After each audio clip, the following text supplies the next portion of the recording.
Bonjour chers téléspectateurs, fidèles à notre rendez-vous, nous nous retrouvons ce samedi 14 juin 2025, toujours dans le cadre de l'émission Grand Angle. Et nous sommes heureux que vous soyez fidèles et que nous suivons ensemble un certain nombre de problèmes qui touchent à l'actualité de notre pays. Pour commencer, je voudrais faire 2 commentaires. Le premier commentaire est que nous venons de passer les journées du 5 juin 2025, journée extrêmement triste pour les Congolais. Et le bilan fait par certains experts, même internationaux, pour cette guerre fratricide dite du 5 juin 1997 a été très lourd. On ne parle pas de ça. Il y a un autre point que je voudrais évoquer, c'est que nous avons eu dans les années 90, dans une ancienne colonie française, le Congo, une guerre civile qui a fait 400 000 morts sur 4 millions d'habitants, c'est-à-dire 10% de la population. On n'en parle pas non plus. Donc, c'est une journée pour nous qui devrait être consacrée à la méditation. Mais nous tenons à faire un commentaire parce que nous avons relevé et nous avons découvert dans les réseaux sociaux une activité qui a été faite certainement dans le cadre de la prière, qui a été faite par le Parti congolais du travail à la basilique Sainte-Anne. Et nous avons été surpris du discours qui a été fait en pleine église. Nous souhaitons que l'église soit laissée dans la neutralité. Nous ne souhaitons pas des discours portant atteinte à la paix, etc., en pleine église. Et nous souhaitons que, par respect pour nos morts, pour nos victimes, que l'homme prenne l'habitude de faire de la journée du 5 juin une journée de méditation, une journée qui nous permette de réfléchir sur ce que nous avons fait. Et je pense que si on avait suffisamment d'humilité, on aurait souhaité, au regard du bilan très lourd que notre pays a connu dans le cadre de cet événement, que les hommes politiques congolais aient l'humilité de demander pardon aux Congolais. Les blessures sont énormes, les humiliations et les frustrations ont été nombreuses. Et pour certains, ça réveille parfois des souvenirs extrêmement douleurs. Donc, nous faisons ce commentaire, mais nous interpellons également l'Église pour qu'elle soit vigilante sur ces aspects et qu'elle veille à la neutralité, parce que l'Église, en ce qui nous concerne, surtout pour moi qui suis catholique, doit jouer un rôle important pour la paix, pour la tranquillité d'esprit et surtout pour la paix des cœurs. Ça, c'est le premier commentaire que je tenais à faire. Le deuxième commentaire que je tiens à faire, c'est une interrogation, une question qui taraude mon esprit, mais qui me préoccupe. Cette question est la suivante. Que veulent réellement les gouvernants de ce pays? Que veut réellement le Parti congolais du travail? Surtout lorsqu'on vient d'évoquer la journée du 5 juin et qu'après le 5 juin, on a la journée du 10 juin, dite journée de la réconciliation nationale. Nous nous posons cette question parce que nous avons vu ce qui s'est passé avec la guerre fratricide du 5 juin 1997. Les plaies, les blessures ne sont pas encore entièrement cicatrisées. Nous avons par la suite changé la Constitution. Et les Congolais ont compris qu'en fait, le changement de Constitution était motivé par la volonté ferme et la détermination du Parti congolais du travail à conserver coûte que coûte, quoi qu'il arrive. D'ailleurs, un dirigeant du PCT a osé déclarer à Olombo que tant que nous n'avons pas fini de développer ce pays, nous ne quitterons pas. Enfrad, bonjour, rebonjour. On va passer avec vous sur la revue de presse internationale et on la commence, cette revue de presse, au Congo, où le président Denis Sassou Nguesso annonce vouloir soumettre au référendum une nouvelle constitution et cette nouvelle constitution est susceptible de lui permettre de rester au pouvoir. J'ai décidé de donner la parole directement au peuple afin qu'il se prononce sur le projet de loi énonçant les principes fondamentaux de la République, a-t-il déclaré mardi. Ce sont des propos repris intégralement ce matin par The Mail and Guardian d'Afrique du Sud qui rappellent que le président congolais, 72 ans, a dirigé le pays de 1979 jusqu'en 1992 avant de revenir au pouvoir 5 ans plus tard, en 1997, à l'issue d'une guerre civile. Frappé à présent par la limite d'âge et l'interdiction d'exercer plus de 2 mandats qui est prévue par la Constitution, il ne peut théoriquement pas se représenter à la prochaine présidentielle, prévue l'année prochaine, d'où la proposition donc de changer la Constitution. La Croix évoque des manœuvres pour garder le pouvoir que dénonce notamment l'opposant Jean Mercœur du collectif Tournons la page. Il n'a jamais été question pour Sassou Nguesso de quitter le pouvoir. Il va donc le garder en renversant la constitution de son pays. Autrement dit, il prépare un coup d'État constitutionnel. Et c'est en ça que nous posons la question. Et je souhaite que les Congolais comprennent cette question. Pourquoi? Parce qu'après avoir changé, soi-disant, la constitution pour faire évoluer les institutions, les Congolais découvrent que et les gouvernants et certains partis violent allègrement la Constitution du 25 janvier 2015, qui semble-t-il avait pour objectif de faire évoluer les institutions. En fait, il y avait un agenda caché. Aujourd'hui, les Congolais découvrent que l'objectif réel était de violer la Constitution, de s'imposer par la force, pour imposer coûte que coûte la conservation du pouvoir. D'ailleurs, il y a un directeur, un dignitaire du PCT qui a osé dire un jour que vous ne savez pas ce que ça représente que la perte du pouvoir, en fait, pour essayer de justifier la volonté de conserver le pouvoir. Et cette question nous préoccupe. Pourquoi?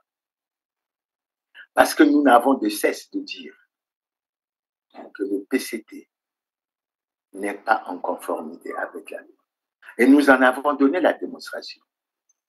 Nous n'avons de cesse de dire que le président de la République est en situation délicate et manifeste d'incompatibilité constitutionnelle.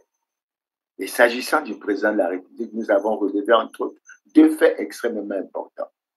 Le premier fait, c'est que le président de la République est président du Parti congolais du travail, en violation flagrante de l'alinéa 2 de l'article 80 de la Constitution, qui dit clairement que le mandat du président de la République est incompatible avec toutes les responsabilités au sein d'un parti politique.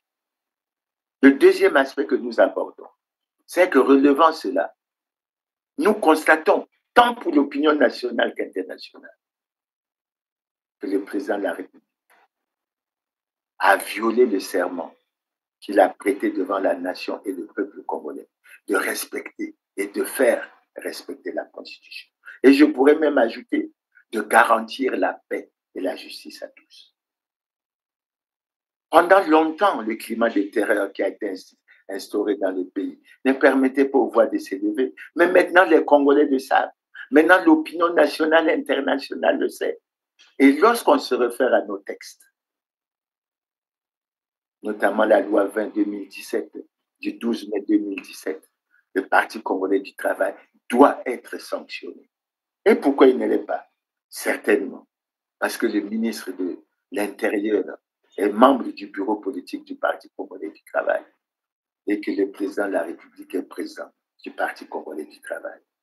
Et j'ajouterai, dans le cadre de ce raisonnement, que le président du Parti congolais du travail ne peut pas préparer et organiser une élection libre, démocratique, transparente, crédible et apaisée. Ce qui fait que les actes qui sont posés actuellement, notamment au niveau du ministère de l'Intérieur, concernant l'organisation des élections, sont des actes qui ne sont faits que dans l'optique de la conservation du pouvoir et par le Parti congolais du travail et par le président Denis Sassou Nguesso, en violation flagrante des lois et règlements de la République. Et c'est là où nous nous posons la question. Et j'ai bien aimé lorsque j'ai entendu le président de la République dire au cours d'une cérémonie que la loi, c'est la loi. Elle est dure, mais c'est la loi. Elle doit s'appliquer à tous dans toute sa rigueur. Nul n'est au-dessus de la loi. Et c'est pour ça qu'il faut que les Congolais comprennent que nous avons déjà commis une erreur avec l'adoption de la Constitution du 25 octobre 2015, lorsque nous avons fini par accepter un article 96 qui garantit pratiquement l'impunité du président de la République pour les actes qu'il aura été posés dans l'exercice de ses fonctions. C'est une disposition sur laquelle il faudra revenir très rapidement. Maintenant, pour revenir au sujet, il n'est pas normal. Les membres du gouvernement, les gouvernants, le président de l'Assemblée, les députés, les sénateurs doivent aborder ce problème extrêmement grave avec beaucoup de sérieux. Et c'est là où on se pose la question, qu'est-ce qu'ils veulent? Nous autres, nous comprenons qu'ils ont un agenda caché, mais les Congolais ne veulent plus de la violence. Et rien que de souvenir de la guerre du 5 juin 1997, les faits trembler, et ils ne veulent plus revivre, se balader avec des baluches. Ils veulent une chose, c'est la paix.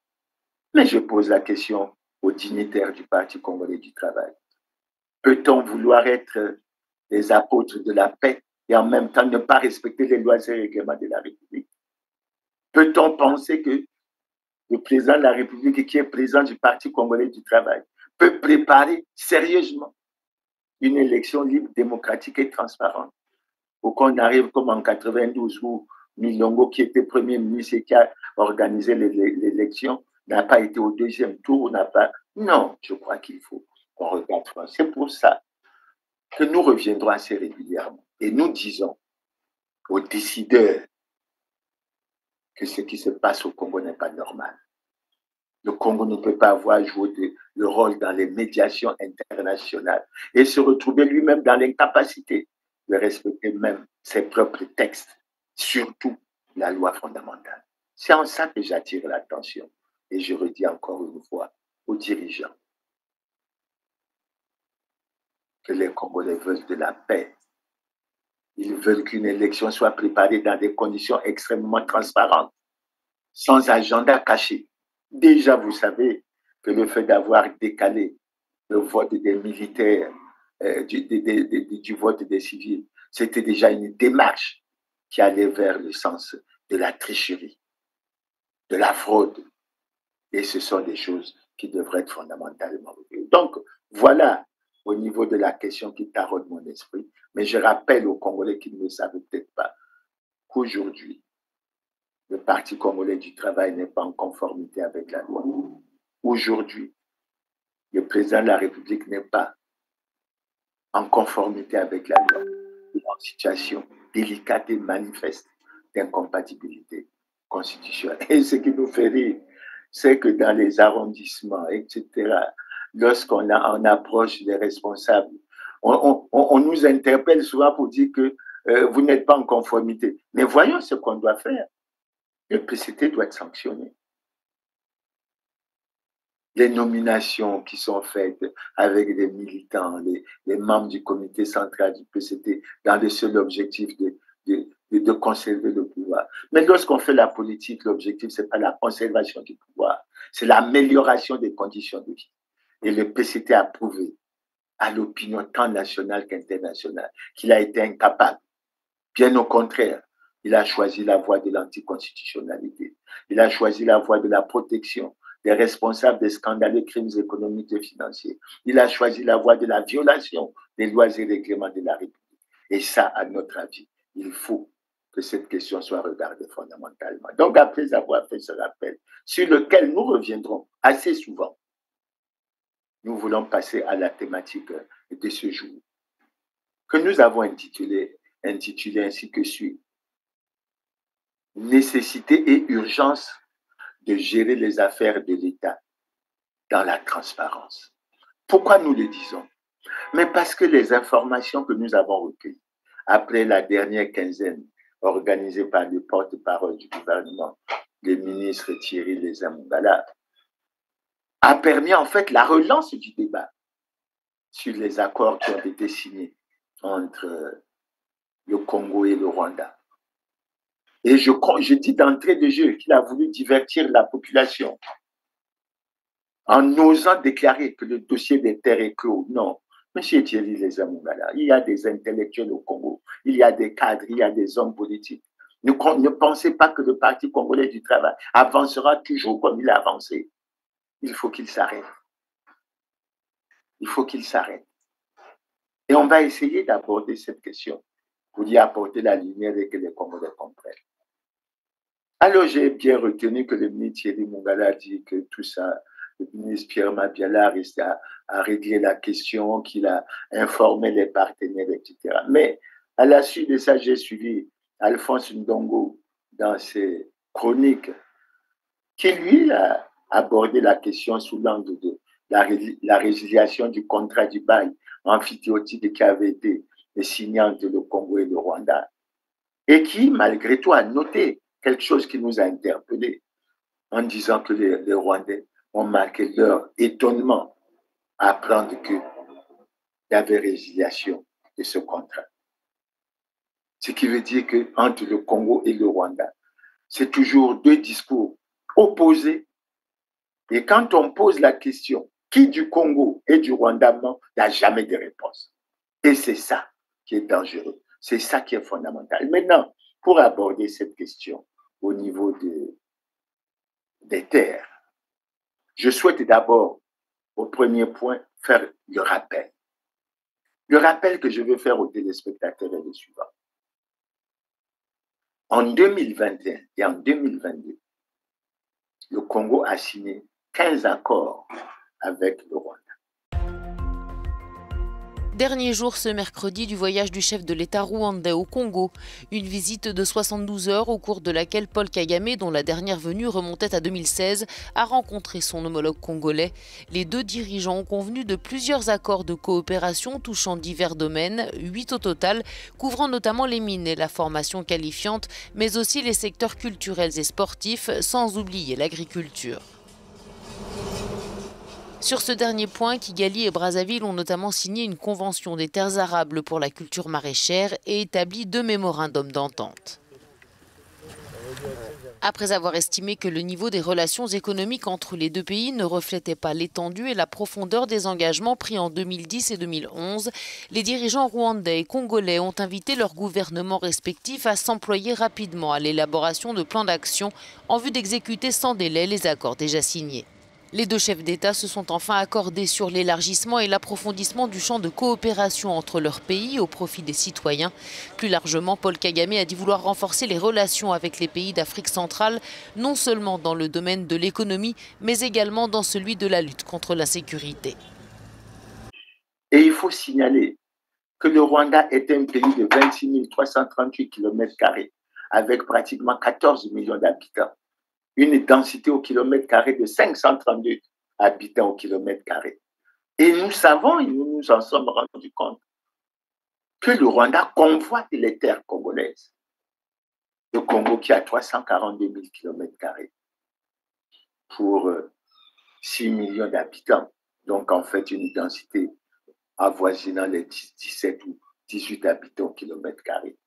Et le Rwanda, semble-t-il, avait des projections pour occuper des terres ou à la convoitise pour occuper les terres au niveau du Congo. Et nous avons suivi. Donc là, il y a 15 accords qui ont été signés. Et parmi les 15 accords qui ont été signés, figurez-vous bien, il y a un accord sur la coopération militaire et technique. Il y a un accord de partenariat économique, de promotion et de protection des investissements. Il y a une convention sur la concession du parc industriel et commercial de Maluku. Il y a cet accord, ce protocole d'accord qui a été signé pour la culture du ricin au niveau du Congo. Il y a ce protocole d'accord qui a été signé pour le développement du complexe agropastoral de Matsangui dans le district de Yamba. Il y a un accord qui a été signé, semble-t-il, dans le cadre des aspects stratégiques des mines et de la géologie. Il y a l'accord qui a été signé pour le port sec de Djibouti, parmi les 15.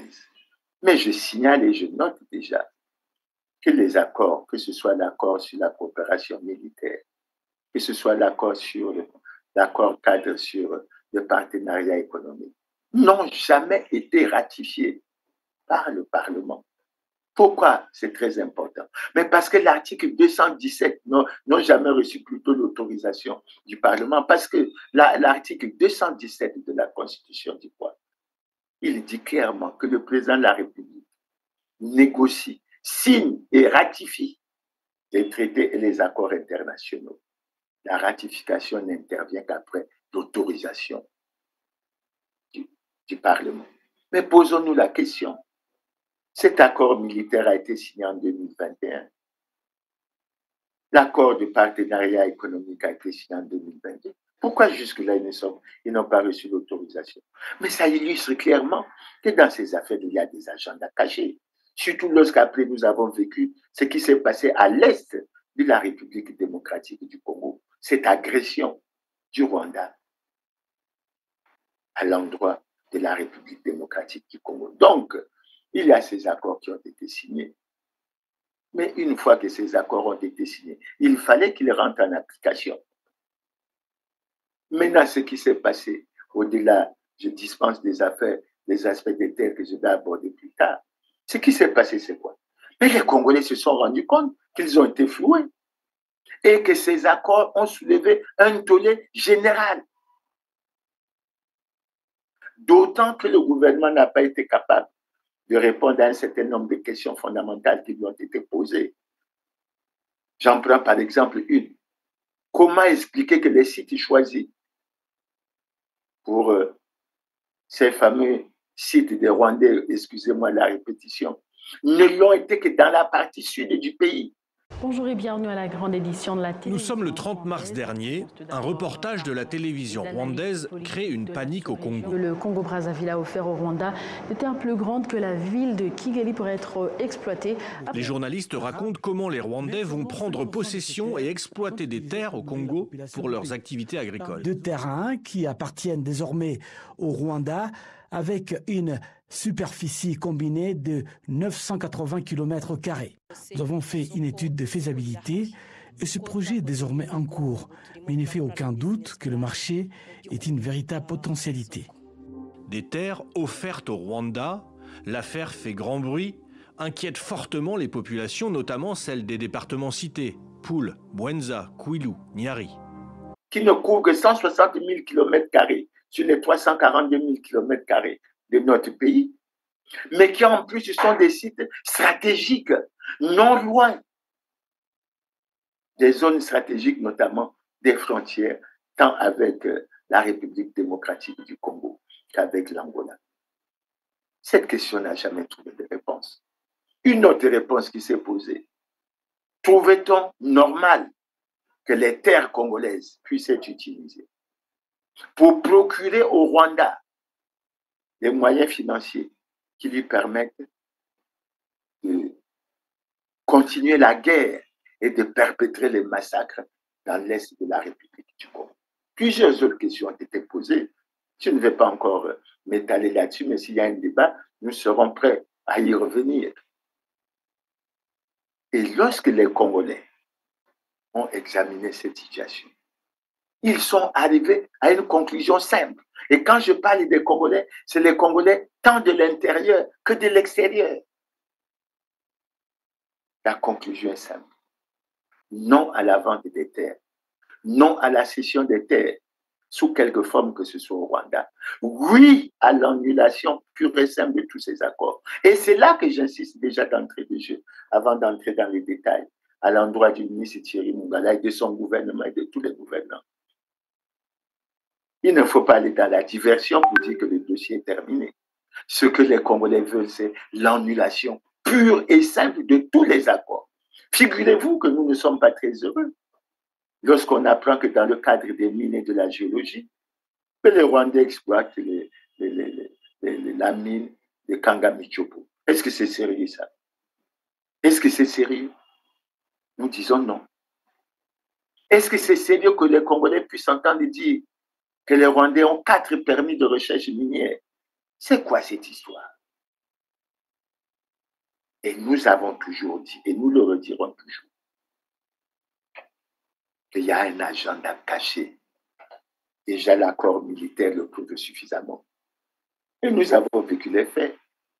L'un des faits que nous avons vécu, c'est le silence du Congo, malgré le fait que l'agression du Rwanda en RDC a été condamnée au niveau de l'Union africaine, au niveau des Nations unies, ça a été condamné au Royaume-Uni, à l'Union européenne, etc.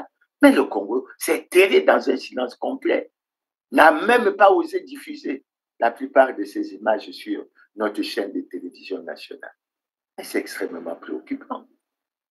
Le deuxième fait que nous pouvons relever également, c'est qu'il vient de se dérouler une élection sur la RDC qui devrait être membre non permanent du Conseil de sécurité. Et aujourd'hui, les Congolais découvrent que sur 187 pays, il y en a 4 qui ont voté non. Et les 4, c'est lesquels? C'est le Rwanda, c'est l'Ouganda, c'est le Kenya, c'est le Congo-Brazzaville. Véritablement inacceptable. Et nous sommes de ceux qui ne sommes pas en harmonie avec cette vision. Nous ne sommes pas en harmonie avec cette vision au niveau des relations avec les pays voisins immédiats. Nous ne sommes pas en harmonie avec cela. Dans quel intérêt? Nous ne le savons pas. Donc nous disons que ces choses doivent être remises dans le contexte précis et que ce que les Congolais veulent, c'est l'annulation pure et simple de tous les accords. Et quand nous parlons de tous les accords, que ce soit compris la convention de concession de Maluku, que ce soit compris l'exploitation minière de Kangami-Tchopo, que ce soit l'affaire du port sec de Dolisie, encore de l'Aïssam, que ça n'avait pas démarré, il faut que tous ces accords soient annulés. Et nous en sommes confortés dans cette vision. Parce que le dernier sommet de la CAC a pris une décision et n'a pas permis, dans le cadre de la présidence rotative au niveau de cette organisation, que le Rwanda en devienne le président, et on a préféré proroger le mandat du président Obiangema. Et nous sommes vraiment dans le vif du sujet et nous pensons nous pouvons y aller. Maintenant, venons à la clarification du débat sur les terres, puisque le ministre Thierry Mungala dit aux journalistes que ça, vous n'en parlez pas. Mais pour qu'ils en parlent, il faut qu'ils en soient informés. Vous n'êtes pas transparent dans votre gestion. Comment voulez-vous qu'on en parle? Et c'est le Premier ministre qui, dans la plupart de ses discours, dans le cadre de la communication sur ce dossier, avait dit que, selon lui, l'administration n'est pas orale, elle est écrite. Donc, quand on apporte ce genre d'éléments, il faut qu'on ait véritablement des preuves. Maintenant, revenons au débat sur les terres telles que nous avons vécu. Le premier aspect que nous n'avons cessé de soulever, c'est cette rencontre qui avait eu lieu le 27 juillet 2021 entre l'ambassadeur rwandais et le ministre congolais des Affaires foncières. Rencontre au cours de laquelle, au sortir du bureau du ministre Pierre Mabiala, l'ambassadeur rwandais a déclaré qu'il est venu chercher les titres fonciers pour les terres que le Congo avait offertes au Rwanda dans le cadre de la coopération sud. Ce que le Congo ne veut plus reconnaître, puisque la réaction du ministre était de dire que nous étions disposés à tout mettre en œuvre pour que vous ayez ces documents dans les meilleurs délais. Et le Congo a nié. Ça veut dire quoi? Ça veut dire qu'entre le Congo et le Rwanda, il y en a bien un qui ment du Congo et du Rwanda. Et quand c'est un mensonge au niveau des États, ça devient extrêmement grave et ça devient extrêmement préoccupant. Que faire dans ces cas? Le deuxième aspect que nous allons aborder, mais c'est cette vidéo qui a circulé sur les réseaux sociaux. Vidéo qui a été tirée des émissions de la chaîne nationale rwandaise de télévision, dans laquelle on découvre une téléspectatrice qui dit que du 4 au 8 mars 2024, il y a une mission des membres du secteur privé rwandais qui ont visité au Congo 2 sites de terrain dont la superficie cumulée faisait 980 km², que le Congo a donné au Rwanda et qui sont devenus la propriété du Rwanda. Et on a suivi les interviews des opérateurs économiques rwandais qui étaient certainement préservés, puisqu'ils ont dit que les terres étaient fertiles, qui nous ont dit qu'ils se préparaient avec enthousiasme à venir faire la culture du ricin, du maïs, du soja, etc. Et là encore, le Congo a nié, nous a demandé à nous de donner les preuves. Mais c'est au Rwanda qui a fait la déclaration de donner la preuve. Nouveau mensonge. Et il apparaît clairement que dans les relations entre le Congo et le Rwanda, c'est plein de mensonges. Et là, la question qu'on se pose, après qu'on ait visualisé cette vidéo, encore une fois, qui ment du Congo et du Rwanda? Et pourquoi ces questions n'ont jamais trouvé de réponse? Pourquoi le Congo n'a jamais fait un démenti officiel? Et nous avons réagi. Quand je dis nous, je rends hommage aux camarades qui étaient avec moi, notamment Destin Gavé du mouvement républicain, Victor Onyongo du parti Renaissance, et puis Jean-Pierre Agnangol. Et les Congolais ont bien suivi ces débats, puisqu'ils ont bien vu comment le Premier ministre a pris des dispositions pour nous faire parvenir le paquet des documents relatifs à ces affaires. Et nous suivons attentivement cette affaire, parce qu'il s'agit d'un intérêt très général. Et nous sommes de ceux qui estiment qu'après qu'on ait sacrifié la jeunesse avec les 14 000 milliards de francs CFA qui auraient, semble-t-il, disparu, après qu'on ait sacrifié la jeunesse avec la dette, il n'est nullement question que les gouvernants actuels s'amusent à sacrifier encore la jeunesse en sacrifiant nos terres, etc. Donc, voilà déjà sur les aspects généraux que l'on peut aborder sur ce problème des terres. Mais il apparaît clairement qu'il y a un mensonge. Maintenant, quand on vient au vif du sujet, alors le ministre Thierry Mongala dit qu'on a annulé les accords ou les documents qui étaient pris, il y avait une date butoir du 8 décembre. Il faut expliquer correctement les choses aux gens. Le premier, il y a eu, dans certaines localités que nous avons visitées, pas dans toutes, à Madiengu et un peu à Lodima, un sentiment mitigé, mais un sentiment général d'inquiétude et de peur de la part de la population au regard d'un certain nombre d'informations qui auraient été mises à leur disposition faisant état d'une vente des terres congolaises au Rwanda ou à des sujets rwandais. Le deuxième fait constant à retenir, c'est que aucune terre, aucune partie de terre n'a fait l'objet de vente ou de cession sur toute l'étendue du territoire national et particulièrement dans les localités visitées. Et les populations s'en sont elles-mêmes rendues compte puisque de leurs témoignages, nous avons tous suivi que les populations n'ont reçu sur leur terre aucune délégation rwandaise. Le troisième fait constant à retenir, c'est que les localités que nous avons visitées ont fait l'objet d'autorisation provisoire d'occuper ou d'autorisation express d'occuper s'agissant de la localité de Masangi Ayama. Et malgré ces autorisations provisoires ou express, aucune activité n'a été entreprise pour la mise en œuvre de ces autorisations provisoires. Si jusqu'au 8 décembre 2024, date d'expiration de ces autorisations, toutes ces diligences n'ont pas été accomplies, ces autorisations seront frappées de caducité. Après 4 ans d'exercice en République du Congo, l'ambassadeur du Rwanda est arrivé à la fin de sa mission. Comme l'exigent les usages diplomatiques en pareilles circonstances, Théoneste Mutsenda Chiaka a fait le mercredi ses adieux au chef de l'État congolais Denis Sassou Nguesso.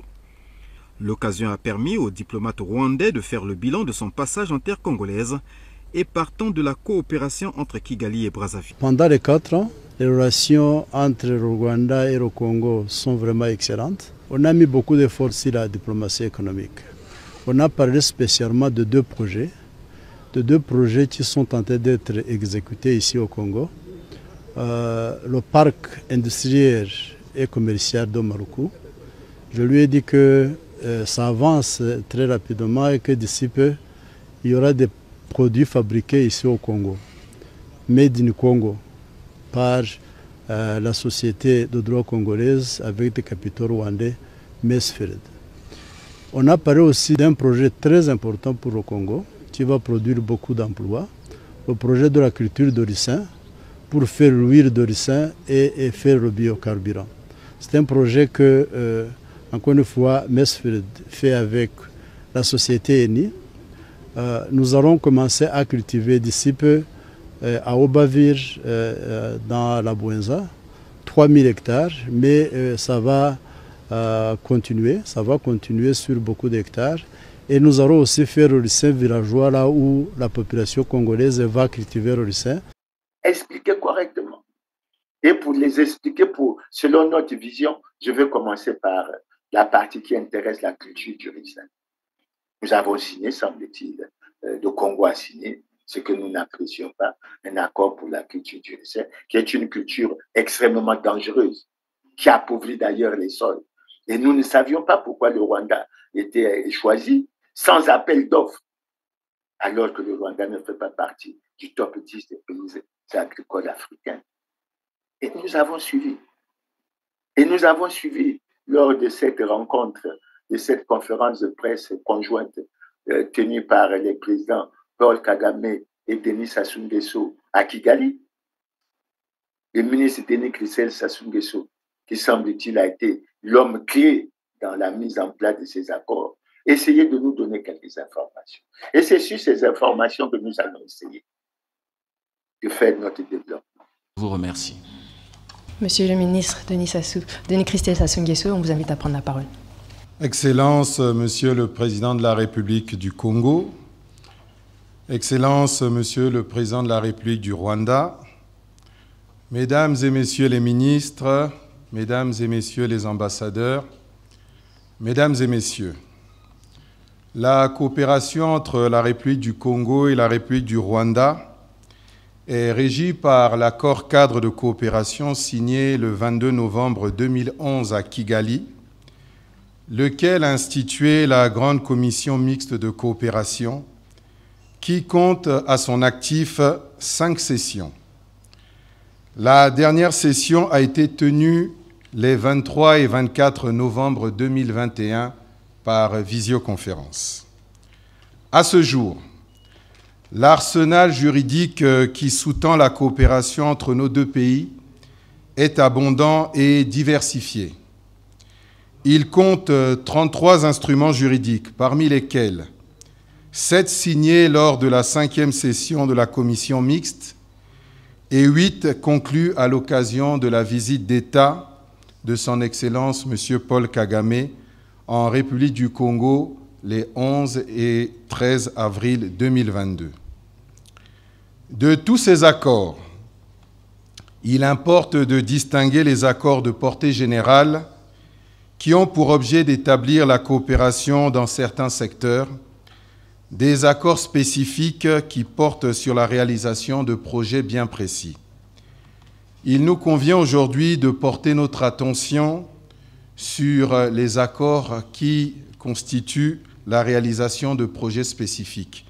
À ce jour, nous en avons 5. Premièrement, la concession du parc industriel et commercial de Maluku. Les travaux qui sont en cours actuellement portent sur la construction des routes par la société SGI, l'installation de 6 générateurs pour la production provisoire de 14 MW d'électricité. En outre, il est prévu d'ici à la fin de l'année en cours le redémarrage de 4 unités de production, à savoir l'usine de peinture, l'usine des emballages en plastique, l'usine des fils électriques et l'usine de production des cuves. La partie congolaise, notamment par le biais du ministère de l'Énergie et de l'Hydraulique, a été saisie pour la réalisation des travaux de fourniture d'eau et d'électricité et le ministère en charge des télécommunications pour l'approvisionnement de la connexion Internet. Eu égard à ce constat, la fourniture de ces services par la partie congolaise constitue un point important pour le développement de ce projet.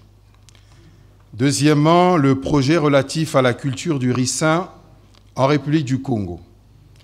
Les travaux réalisés entre la société Crystal Venture Limited et le ministère en charge des affaires foncières ont permis d'identifier les terrains dans les départements du Niari, de la Bouenza et du Poul. Il y a aujourd'hui près de 121 000 hectares qui sont disponibles sur les 150 000 hectares escomptés pour la réalisation de ce projet. L'expérimentation du projet sera localisée à Loudima, dans le département de la Bouenza. Un bureau d'études suisse est à pied d'œuvre pour réaliser les études de faisabilité de ce projet qui pourrait être bouclé d'ici la fin du mois d'août 2023. Par ailleurs, la société Eni est actuellement en train de procéder à des tests pour détecter la meilleure semence à cultiver au Congo. Depuis 2 semaines, des ingénieurs sont en train d'effectuer des tests de sol à Loudima. C'est au terme de tous ces travaux que la période d'implémentation du projet pourra être fixée. Troisième projet, le projet de développement agropastoral à Yamba dans le ranch de Massangi. Une autorisation express d'occuper 11 000 hectares de terre au profit des fermiers rwandais a été délivrée par les autorités congolaises compétentes pour le développement de ces activités agropastorales. À Yamba, les premiers tests de rentabilité de la culture de maïs ont été réalisés avec succès et ce projet va se poursuivre à une plus grande échelle. Quatrième projet, le projet d'exploitation minière. Suite aux travaux menés avec le ministère de l'Industrie minière et de la Géologie, la société Crystal Venture avait obtenu 4 permis de recherche et actuellement elle bénéficie d'un permis d'exploitation de la mine de Kanga Michopo dont le délai d'exploitation va démarrer à la fin du mois d'août 2023. Le 5e projet qui consiste à la réalisation du port sec de Dolisie, à ce jour n'a pas connu de développement particulier, mais nous avons bon espoir que dans les mois qui vont suivre, les 2 parties vont entamer des discussions pour également faire avancer ce projet. De tout ce qui précède, il résulte que les projets retenus par les 2 parties, à l'exception de celui relatif au port sec de Dolisie, ont connu un début d'exécution satisfaisant. La partie congolaise étant interpellée sur la fourniture de l'eau, de l'électricité et de l'Internet, va s'employer à apporter sa pierre à l'édifice, sans laquelle le développement du parc industriel et commercial de Maluku ne pourra pas être effectif. Je vous remercie pour votre aimable attention.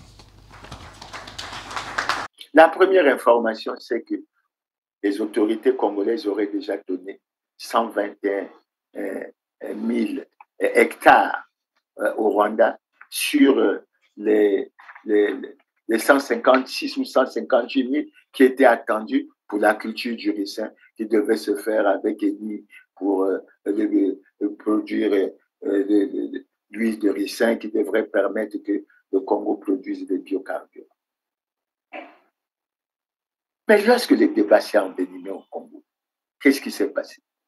Mais le 5 et le 6 juin 2024, le Premier ministre avec le ministre Pierre Mabiala et le ministre Thierry Lézin-Mungala ont fait une descente sur le terrain. Et au cours de cette descente, le Premier ministre a constaté que les diligences exigées n'étaient pas encore réalisées et qu'il observait jusqu'au 8 décembre 2024. Pourquoi jusqu'au 8? Mais parce que c'est le 8 décembre 2022 que le ministre Pierre Mabiala avait signé des autorisations d'occuper 5 autorisations d'occuper par rapport à cet espace dans les départements de la Bouenza, dans les départements du Poul et dans les départements du Niari. Donc, il y avait une date butoir. Et on a observé, on a suivi la date butoir. Mais quand on est arrivé à la date butoir, le constat fait le 8 décembre 2024, c'est que rien, absolument rien n'avait été fait pris comme disposition par les Rwandais. Mais pourquoi c'est maintenant qu'on parle du fait qu'on a, semble-t-il, rendu caduques ces autorisations provisoires d'occuper, qui étaient de 2 ans. Mais ce n'était qu'une phase transitoire. Parce qu'après ces 2 ans, on devait passer aux autorisations express d'autoriser d'au moins 20 ans. Vous vous rendez compte?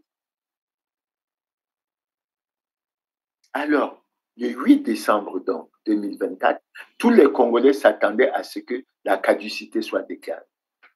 Le ministre Thierry Mongala dit que le ministre Pierre Mabiala a informé les partenaires. Il ne suffit pas d'informer.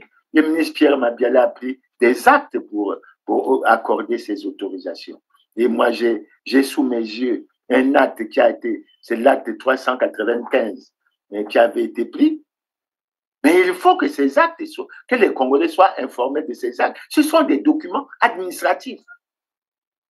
Et le gouvernement ne peut pas se permettre de venir devant les journalistes de façon orale, déclarer que le ministre Mabiala a pris des actes ou a informé les partenaires sans nous donner les actes officiels qui prouvent ça.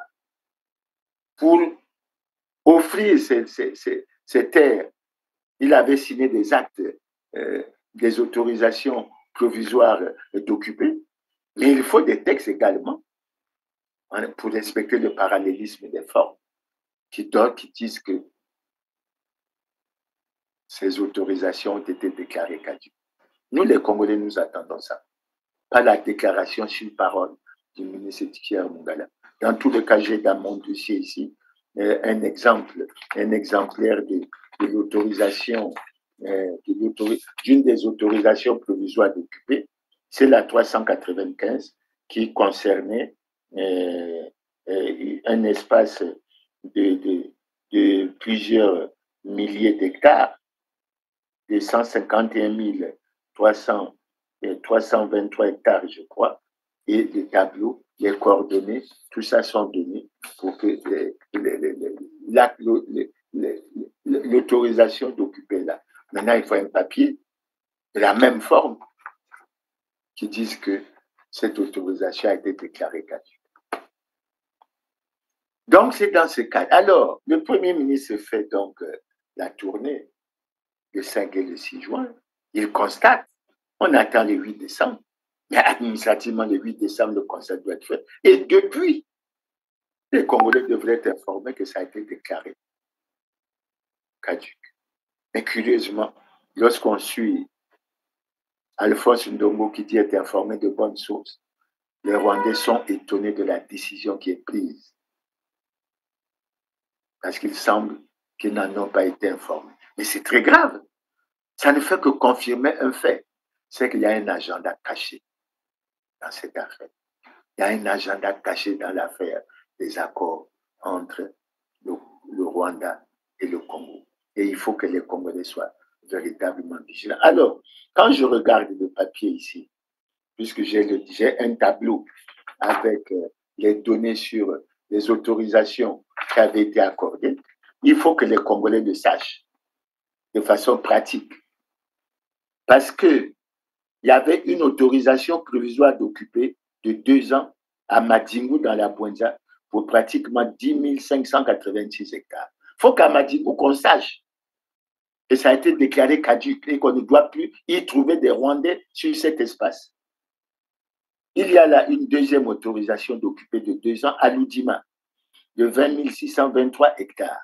Il faut aussi qu'à Loudima, qu'on sache. Il faut que les populations sachent. Il faut que les gouvernants descendent pour dire que l'autorisation que le ministre Mabiala avait été prise sur cette situation a été déclarée caduque.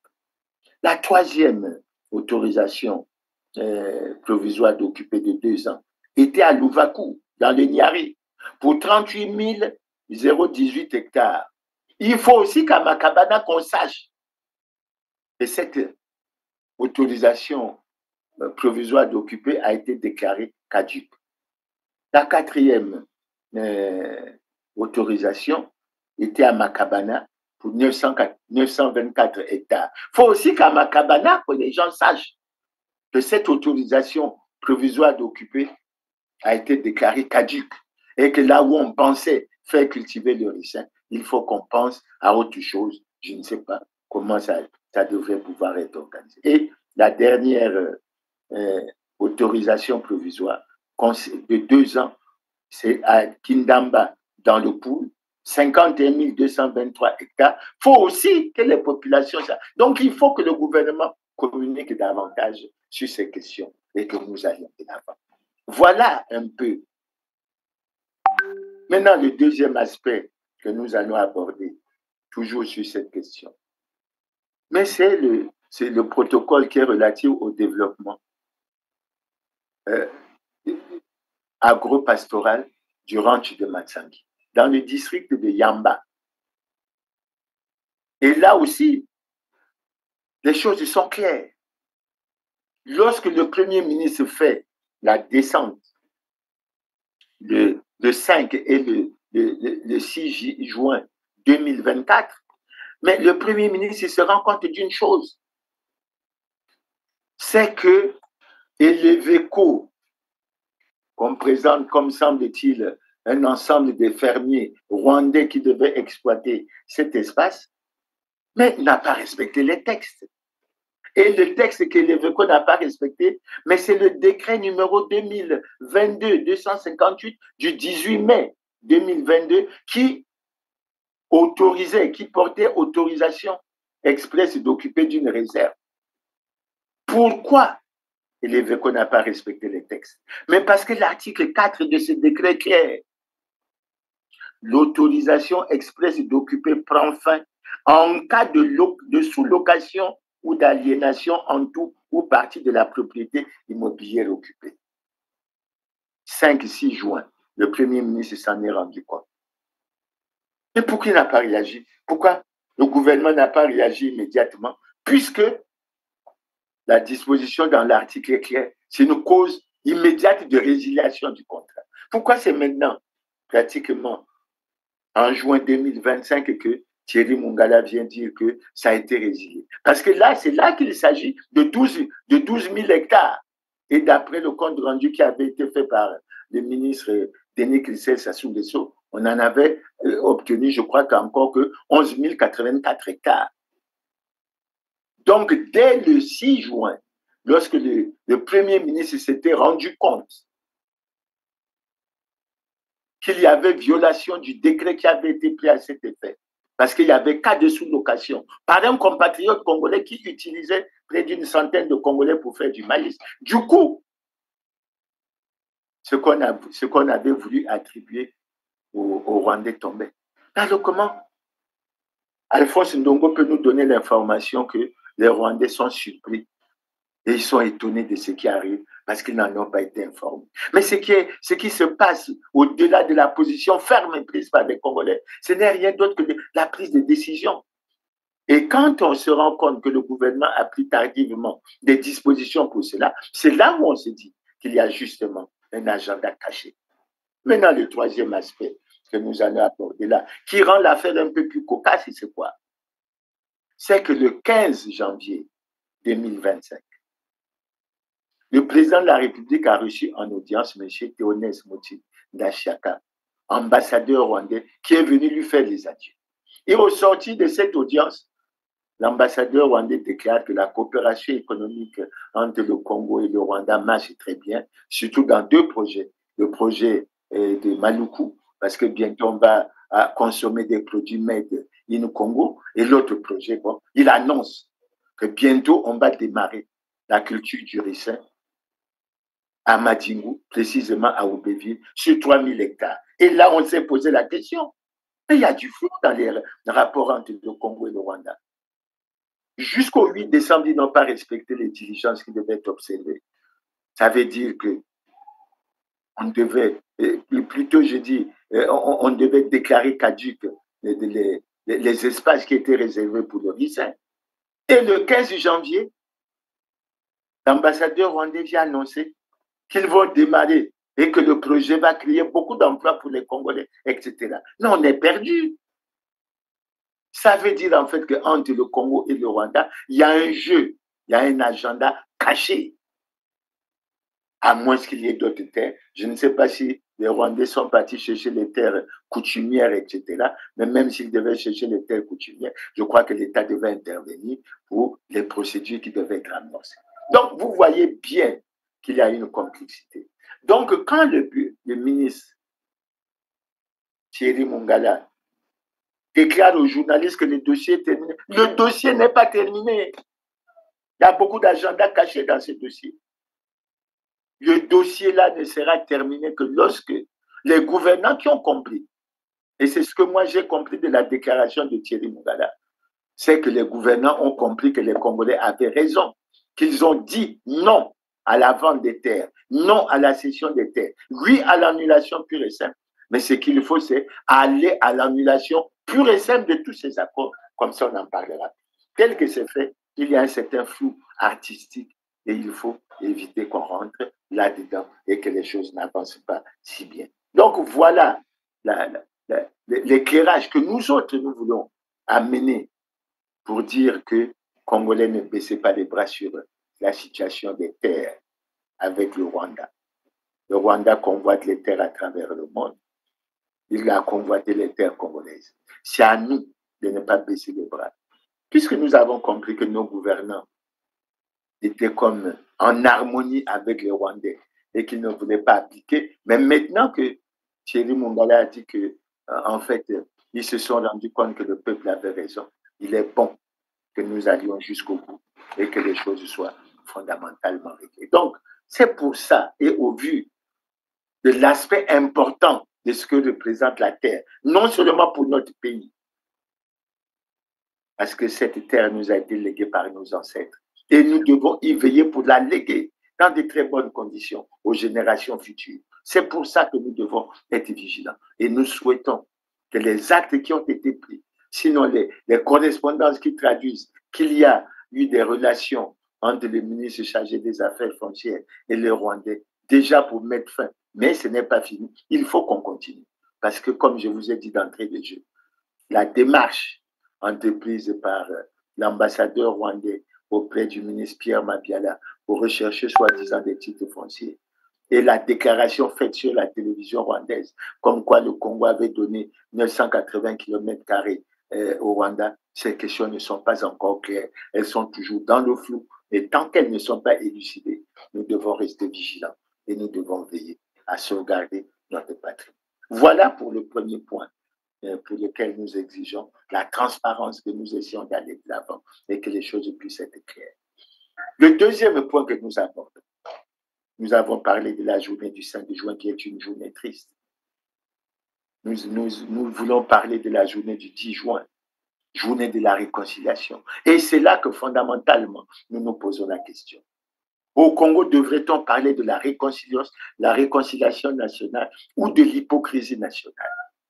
C'est une question qui nous amène à réfléchir. Il est 17h. Parce que dans notre pays, nous connaissons tellement de dossiers, tellement d'affaires qui sont à la base des humiliations, des frustrations, des rancœurs, qu'on ne comprend pas. Que les gouvernants ne prennent pas à bras le corps le problème de la réconciliation nationale. Les Congolais ont vu au sortir de la conférence nationale le 10 juin. Mais la cérémonie de lavement de mains, mais elle s'est faite de façon hypocrite, puisqu'après nous avons vécu ce que nous avons vécu, du moins pour ceux qui étaient déjà nés en ce moment-là. Nous avons vécu ce que nous avons vécu. Les guerres fratricides, et tous les problèmes qu'on a connus, etc. Nous les avons vécus, guerre du poule, etc., etc. Mais qu'attendons-nous pour aller véritablement vers une réconciliation nationale? Et c'est là où je me pose la question. J'ai une pensée à la fois noble et pieuse pour le ministre d'État Martin Berry. Parce que la Constitution du 25 octobre 2015 a institué à travers ses articles 227 et 228 le Conseil national de dialogue, organe de concertation, organe d'apaisement, organe de recherche de consensus entre les forces vives de la nation sur les problèmes politiques d'intérêt national. La réconciliation n'est-elle pas un problème politique d'intérêt national sur le terrain que vivons-nous? Mais nous avons une situation extrêmement triste que nous vivons difficilement. La situation du président Alphonse Massamba Deba, qui n'a pas de sépulture et pour laquelle on n'ose même pas parler. Ce n'est pas du tout sérieux. Nous avons d'autres situations. Nous avons l'affaire des disparus du Beach, qui a fait apparaître qu'on a eu un procès qui a abouti à ce qu'il y ait eu, à la conclusion comme quoi il y a eu des crimes, mais sans auteur. Et vous savez bien que les Nations Unies nous ont recommandé de poursuivre l'enquête. Et que faisons-nous? Nous avons cette situation, ce drame qui a endeuillé plusieurs familles du 4 mars 2012 et pour lequel il y a encore beaucoup de problèmes. Il y a même beaucoup de Congolais qui n'ont pas encore pu résoudre leurs problèmes de logement.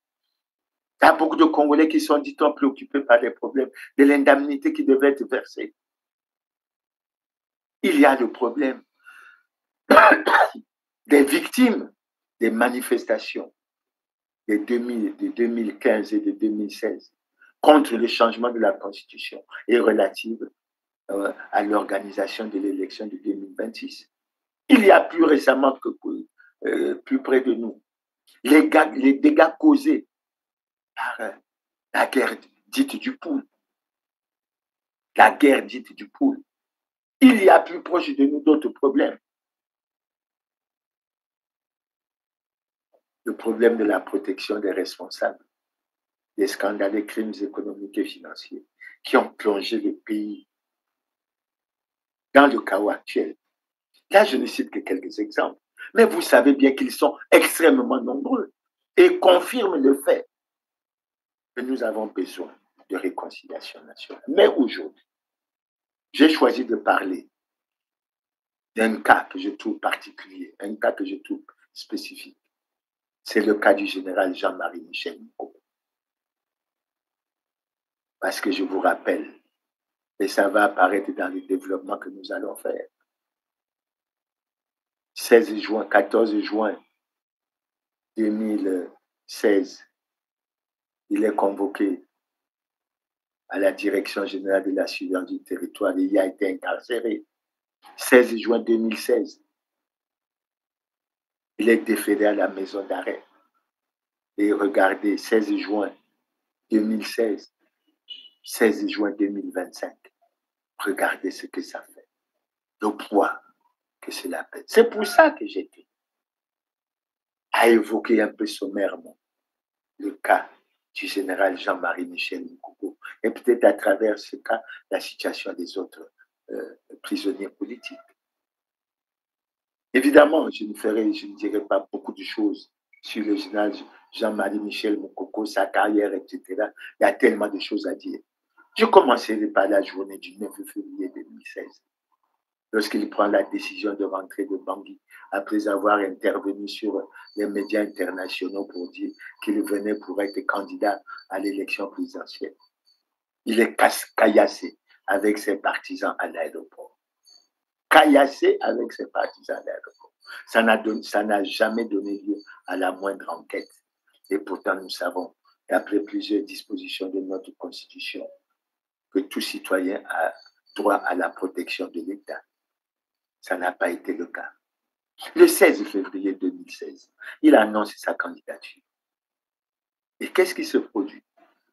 Dès l'annonce de sa candidature, dès le soir, on fait circuler des vidéos, etc., sur les réseaux sociaux. Ces vidéos finissent par être récupérées par les médias officiels. Et ça aboutit à quoi? À des poursuites judiciaires. De sorte que, même lorsque il dépose son dossier pour la candidature, il est pratiquement traqué pendant sa candidature. Et je me rappelle, pour moi qui ai fait campagne avec lui, parce que la campagne a démarré le 4 mars, Et figurez-vous qu'il avait une convocation pour se présenter à la direction générale de la surveillance du territoire le 4 mars. J'ai vécu la campagne avec lui. Ça a été des mouvements palpitants, des mouvements où nous avons découvert qu'il y avait une symbiose entre ses idées et les attentes du peuple.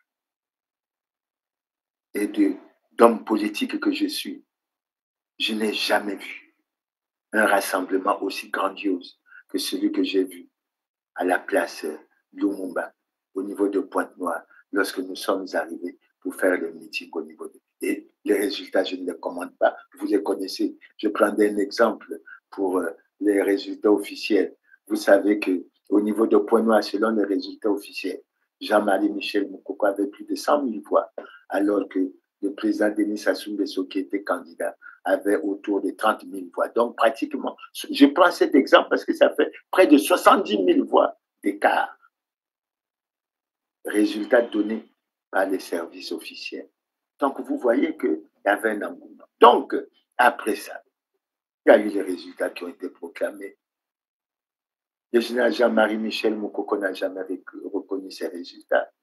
Il a été assigné en résidence à partir du 4 avril 2016, convoqué à la direction générale de la surveillance du territoire le 14 juin 2016, incarcéré et ensuite déféré à la maison d'arrêt de Brazzaville le 16 juin.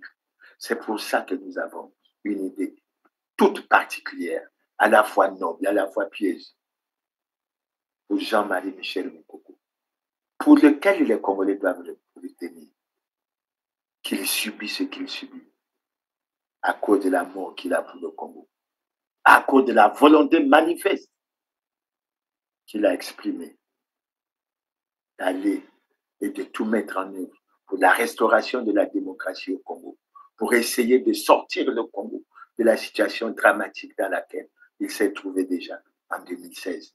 Et vous savez que la situation était déjà très, très dure. Mais on n'a fait que s'enfoncer, etc. Donc, voilà la situation réelle. Maintenant, pourquoi nous accordons une attention particulière à la situation de Jean-Marie Michel Moukoko? Mais parce que nous avons été très heureux de voir à travers le monde les voix s'élever, tant à l'extérieur qu'à l'intérieur du pays, pour demander la libération de Jean-Marie Michel Moukoko. Et parmi les voix qui se sont élevées, je parlerai de ce groupe, de l'avis de ce groupe de travail des Nations Unies sur la détention arbitraire, qui a donné un avis clair, à savoir qu'il fallait libérer le général Moukoko et ouvrir le droit pratiquement à ce qu'il soit dédommagé. Les autorités congolaises ont donné un avis contraire. Je pense à cette voix qui s'est élevée en France à travers Yves Le Drian, à l'époque ministre de l'Europe et des Affaires étrangères, qui en septembre 2019, pendant que le président Denis Sassou Nguesso séjournait à Paris, a fait selon RFI une déclaration dans laquelle il déclarait avoir parlé avec fermeté au président Denis Sassou Nguesso pour que des actes forts soient posés à l'endroit de Jean-Marie Michel Moukoko et d'autres prisonniers politiques. Quand au plan intérieur, la société civile, les autres voix se sont levées et on a toujours réclamé, exigé la libération de tous les prisonniers politiques. Quand on parle des prisonniers politiques, évidemment, on a également une idée sur André Okombi Salissa et les autres prisonniers politiques pour que l'on essaye d'avancer. Mais, les gouvernants congolais ont toujours déclaré que ce n'était pas un prisonnier politique, mais c'était un prisonnier de droit commun. Alors que Jean-Philippe Bessot, que Dieu ait son âme, avait fait une argumentation suffisamment solide pour développer que le chef d'accusation pour lequel Jean-Marie Michel Moukoko avait été condamné tant politique, Jean-Marie Michel Moukoko ne pouvait qu'être qu'un prisonnier politique. Et dans le monde entier aujourd'hui, Jean-Marie Michel Moukoko est considéré pour un prisonnier politique. Maintenant, le problème qui se pose, c'est lequel? Et c'est là que nous essayons de méditer. Nous essayons de méditer pourquoi? Mais à la même époque, nous avons connu la situation de l'attaque de Brazzaville Sud, qui s'est prolongée et qui s'est poursuivie en guerre du Poul. avec comme soi-disant responsables des compatriotes qui avaient été jugés par les gouvernants, notamment le gouvernement du défunt Premier ministre Clément Mwamba, comme des terroristes avec lesquels on ne pouvait pas négocier. Terroristes avec lesquels on ne pouvait pas négocier et à l'endroit desquels on avait lancé des mandats d'arrêt internationaux. Et nous dirons tout simplement qu'en décembre 2017, c'est avec ceux qu'on considérait comme terroristes que le gouvernement, ou sinon les gouvernants ont négocié, soi-disant pour la paix, ont pratiquement mis bas tous les mandats d'arrêt internationaux qui avaient été mis et sont arrivés à un accord qui faisait que aucune de ces personnes, en dépit, il faut le dire, du bilan extrêmement lourd connu dans cette guerre dite du Poul, lourd en termes de perte de vies humaines, lourd en termes de dégâts, lourd en termes de déplacements, lourd en termes d'exécution sommaire et autres.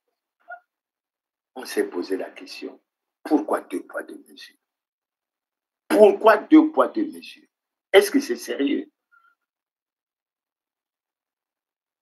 Et après ça, nous pouvons évoquer un autre cas.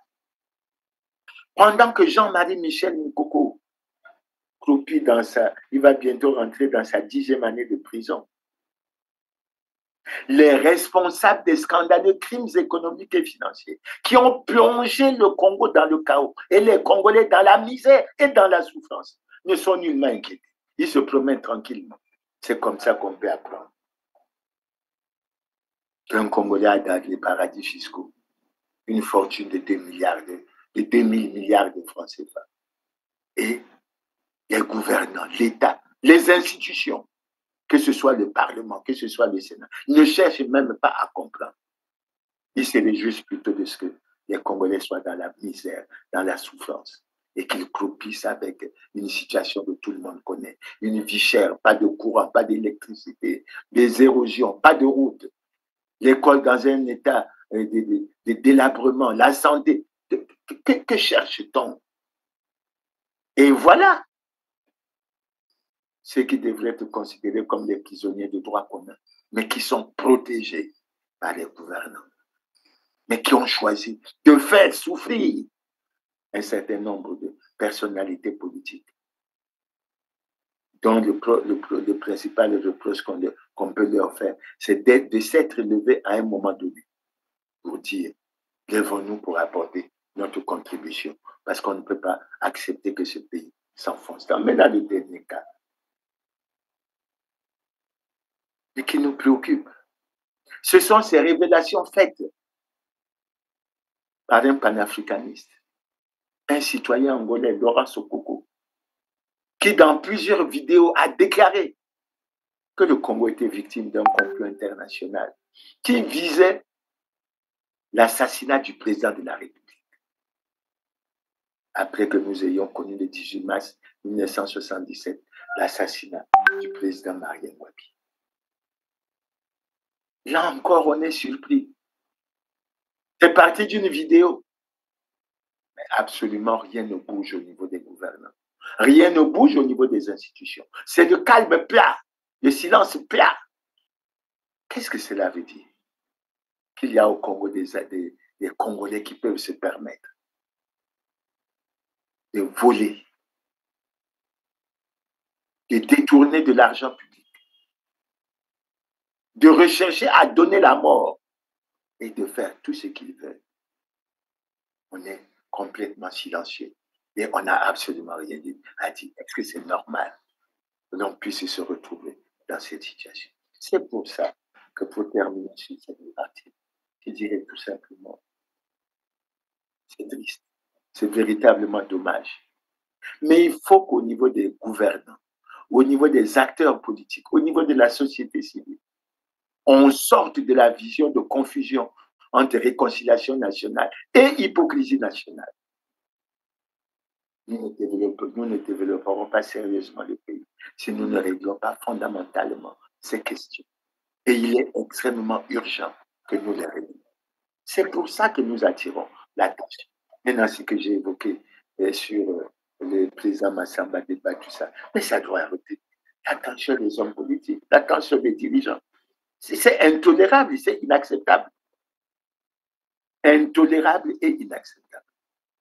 Donc voilà, chers téléspectateurs, avant de passer à la conclusion, pourquoi j'ai voulu insister. Mais sur la réconciliation, je pense qu'on pourrait avoir l'occasion, au cours d'une émission, de rentrer en profondeur, pas de voir seulement le cas de Jean-Marie Michel Moukoko, mais de voir dans l'ensemble la situation et de voir comment cela peut s'avancer. Maintenant, c'est pour ça que je dis, quand on a fait ce tour de table, il est bon, en termes de transparence, qu'on évoque un certain nombre de choses.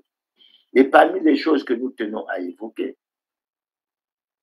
nous voulons parler au niveau de la conclusion d'une chose simple. Les gouvernants doivent comprendre que les Congolais savent que le Parti congolais du travail n'est pas en conformité avec la loi. Que le président de la République est en situation délicate et manifeste d'incompatibilité constitutionnelle. Que le président de la République du Congo ne peut pas être président du Parti congolais du travail, selon une constitution qu'il a fait adopter et qui a été votée par les Congolais. Il s'agit maintenant de la respecter. Et la question que l'on pose, que cherchent les gouvernants? Que cherche le PCT?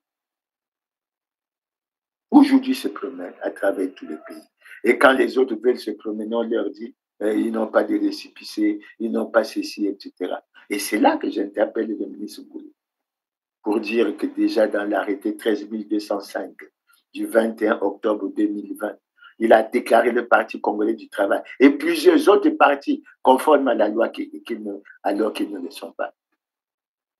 Qu'il répare cette situation, mais en plus qu'il publie la liste des partis qui sont conformes en 2024 et en 2025, selon les critères qui auraient été retenus par la loi 20-2017 du 12 mai 2017. Et me tournant vers les gouvernants et les dirigeants, votre comportement, puisqu'il se prolonge même au niveau de l'Assemblée, il se prolonge même au niveau du Sénat, laisse à croire que vous avez un agenda caché. Et cet agenda caché ne cache rien d'autre que la conservation du pouvoir. Pas parce que vous voulez développer le pays. Après 40 ans de pouvoir, vous avez lamentablement échoué.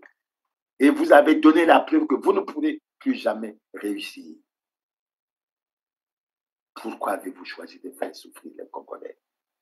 Pourquoi avez-vous choisi de violer, de ne pas respecter les lois et règlements de la République?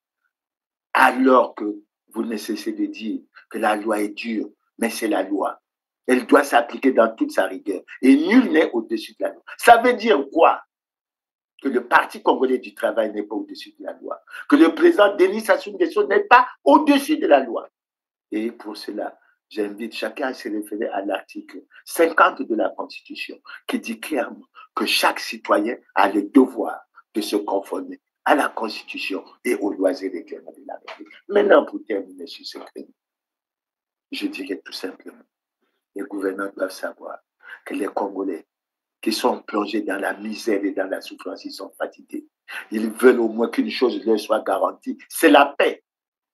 Pas la paix pour conserver le pouvoir, mais la paix pour vivre ensemble dans un espace qui est sécurisé, où il y a des lois et règlements qui disent clairement que l'État a la responsabilité de protéger chaque citoyen et que la force publique doit savoir qu'elle est apolitique, qu'elle doit respecter, appliquer les lois et règlements de la République et qu'elle ne doit pas être utilisée à des fins personnelles. Les choses sont claires, elles sont dites. Maintenant, s'agissant du problème des terres. Oui, monsieur le ministre Thierry Mongala, vous avez parlé en tant que porte-parole au nom du gouvernement. Mais votre gouvernement doit savoir qu'est-ce que les Congolais ont décidé en ce qui concerne les terres. Ils ont crié haut et fort non à la vente de nos terres, non à la cession de nos terres sous quelque forme que ce soit au Rwandais, oui à l'annulation pure et simple de ces accords. Et quand on parle de l'annulation pure et simple de ces accords, il faut annuler, entre autres, l'accord sur la coopération militaire et technique. Il faut annuler l'accord sur l'accord cadre sur le partenariat économique, la promotion et la protection des investissements. Il faut éliminer et annuler tous les accords qui vous ont amené à donner des permis de recherche au Rwanda pour les recherches minières. Il faut annuler tout ce qui est relatif à l'exploitation minière à Kangami-Tchopo. Et il faut annuler la convention de concession du parc industriel et commercial de Mali. Vous avez besoin d'argent, mais pourquoi vous ne le prenez pas là où il est, c'est-à-dire entre les mains de ceux qui ont dilapidé les trésors publics et qui se sont constitués des trésors et qui ont placé l'argent dans les pays étrangers, dans les paradis fiscaux et dans d'autres pays que le nôtre à se développer et enfonçant le nôtre dans la misère et dans la souffrance. Maintenant, pour terminer, je vais avoir une pensée pieuse. Non. Pour Jean-Marie Michel Moukoko, pour André Okombi-Salissa. Nous sommes de vous avec cœur, avec nos cœurs. Nous compatissons avec vous. Nous ne cessons de penser à vous. Général Jean-Marie Michel Moukoko, cette date du 16 juin, cette date du 5 juin, nous attriste. Nous savons les sacrifices que vous consentez, non pas pour vous, non pas pour votre famille, mais pour votre Congo, pour l'amour que vous avez pour le Congo. C'est pour ça que chaque fois que nous aurons l'occasion de le dire et de crier haut et fort, nous dirons toujours: libérez Jean-Marie Michel Moukoko. Libérez André Okombi-Salissa. Libérez tous les autres prisonniers politiques. Faites en sorte que tous les Congolais qui peuvent apporter leur contribution à l'avenir, au développement de ce pays, puissent effectivement l'apporter et que personne ne soit laissé au bord de la route. Mais le disant, nous n'oublions pas ces nombreux Congolais qui sont voués à l'exil, tout en exigeant, en demandant que tout soit mis en œuvre pour le retour de tous les exilés congolais à l'étranger, dans leur propre pays qui est le Congo, et qu'ils viennent rejoindre pour que nous essayions d'avancer. Pour le reste, nous disons, Jean-Marie, André, nous sommes tristes pour ce que vous subissez. Vous le subissez pour le Congo, vous le subissez pour les Congolais. J'ose espérer que les Congolais vous le rendront un jour en retour. C'est sûr, c'est bon.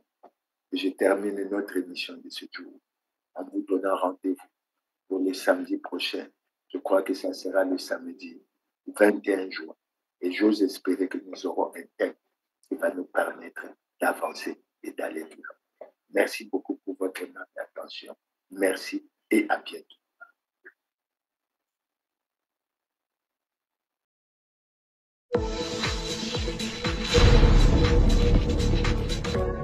You